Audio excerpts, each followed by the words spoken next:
kasama natin mga organizations, no? Pasig, Coor, Bayan, Bangon Muli, at syempre ang ating mga taga-Akasya na talaga namang nandito pa rin, at sa management ng ating Pasig Palengke, Nana Sila, maraming salamat. Tito Tamang, thank you so much. At maraming salamat sa lahat nandito ngayon sa kick-off ng Giling Yes. Pasig.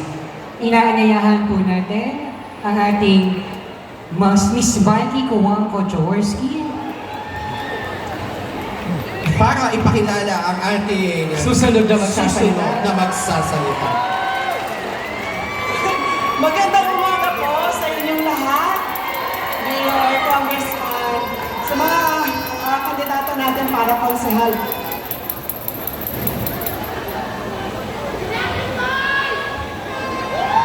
Obvious naman po, di ba?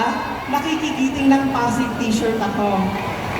Siguro, para po mag-umpisa, unang-una magpapasalamat po ako sa inyong lahat na nandito kayo para magpakita ng suporta sa mga kandidato natin. At siguro idadamay ko na rin ang mga pamilya ng mga kandidato natin na magpasalamat po sa inyong lahat na nandito kayo.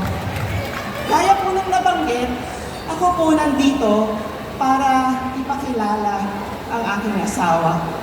Ang dami kong pwedeng sabihin magandang tungkol sa kanya. Siyempre.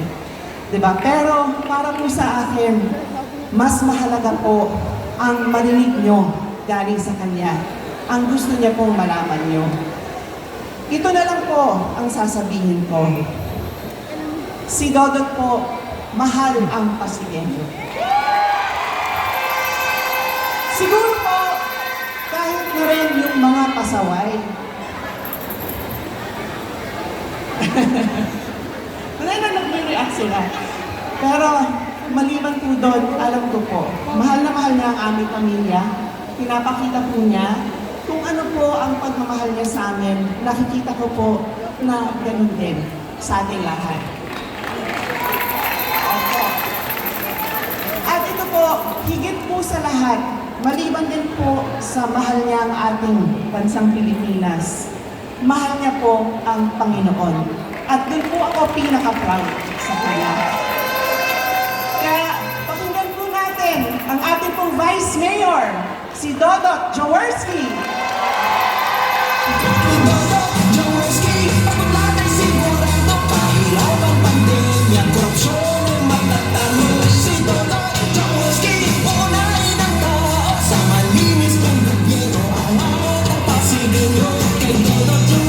Maraming salamat sa aking nag-iisang napakagandang may bahay. Si Mikey, thank you very much. Sa ating lahat, nais kong bumati ng isang magandang umaga, pero higit diyan, nais ko pong magpaabot ng aking pasasalamat. Pasasalamat sapagkat napakabilis po ng panahon. Parang sa isang mata pa lamang, 3 taon na po ang nakalilipas. At sa simula ng inyong pagbigay ng inyong tiwala sa amin sa Giting ng Pasig, malayo na po ang ating narating. Marami pong nagsasabi na hindi daw importante ang good governance. Pero kami ay tumitindig at taas noo na pinagmamalaki na kahit anong mangyari, hindi maaabot ng Pasig ngayon ang kanyang naabot kung hindi sa isang malinis na pamamahala ng leadership ni Mayor Vico Soto at ni Congressman Roman Romulo. Yan po ang katotohanan. Nais ko pong malaman ninyo, no? Bigyan po natin ng mga factual na ebidensya bakit importante ang good governance.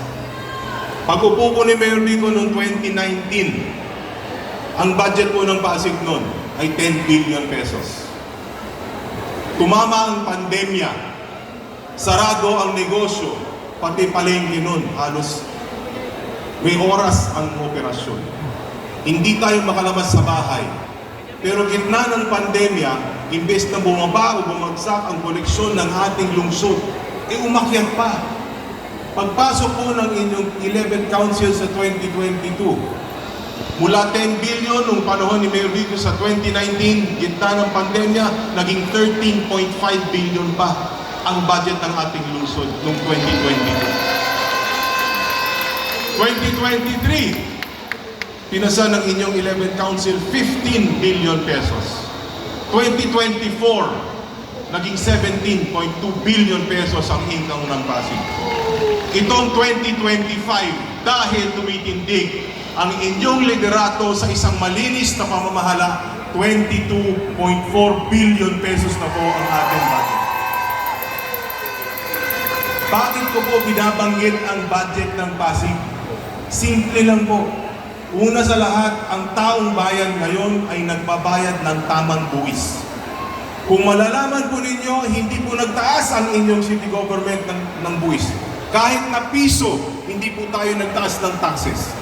Nagbawas pa ang inyong mga tricycle driver ngayon, libre na po ang inyong prangkisa. Councilor Volta. Ngayon, pati yung mga sari-sari store po natin na 250,000 pababa ang ating revenue sa isang taon, libre na rin po, wala na rin pong binabayaran ng mga lisensya. Kay Councilor Simon din po yun. Paano natin napapadami ang ating kayamanan sa lungsod habang tayo ay nagbabawas ng buwis? Simple lang po. Dahil hindi ninanakaw ang pera ng taong bayan.